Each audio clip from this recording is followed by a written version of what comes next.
এই দোয়াটা শিখে নেন, ইনশাআল্লাহ আপনার জীবনের সমস্ত সংকট কেটে যাবে। আমি নিজেও এই দোয়াটা বেশি বেশি করার চেষ্টা করি। দোয়াটা হচ্ছে, মুসা আলাইহিস সালাম একটা গাছের নিচে হেলান দিয়ে বসলেন, বসে দেখলেন দুজন মেয়ে দাঁড়িয়ে আছে দূরে, পানি নিতে পারছে না, লোকজন পানি নিয়ে যাচ্ছে, ওরা দাঁড়িয়ে আছে বেচারি। মুসা আলাইহিস সালাম গিয়ে বললেন, কি সমস্যা আপনাদের? এটা নিয়ে আপনারা আবার মেয়েদের সাথে কথা বলার চেষ্টা করেন, ঠিক আছে? তো মাহারাম গায়রা মাহারাম মেনে চলে। তারা বললেন যে আমাদের বাবা অনেক বৃদ্ধ মানুষ, আমরা পানি নিতে পারি না যতক্ষণ না আমাদের কম পানি নিয়ে চলে যায়।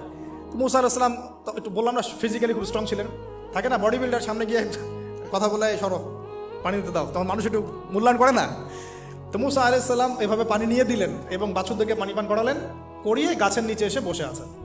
বসে বসে তিনি দোয়া করছেন, এই যে দোয়াটা তিনি দোয়া করছেন, রব্বি, একটা নেক কাজ করলেন, নেক কাজ করলেন না, মানুষের উপকার করলেন, নেক কাজ করে এসে গাছের নিচে বসে দোয়া করছেন, আল্লাহ এখানে তো আমার খাবার পানি বাসস্থান কিছুই নাই, আমি কি করব?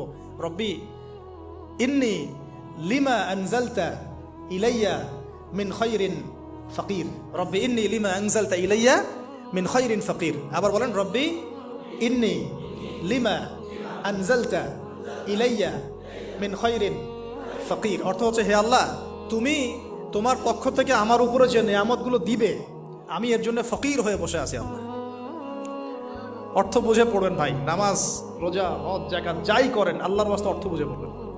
অর্থ বুঝে পড়লে আপনার ইবাদতের স্বাদ পাবেন, তৃপ্তি পাবেন, আল্লাহর সাথে কানেকশন হবে, আল্লাহর নূর পাবেন, মাআরিফত পাবেন, সত্য স্বপ্নও দেখবেন তখন ইনশাআল্লাহ।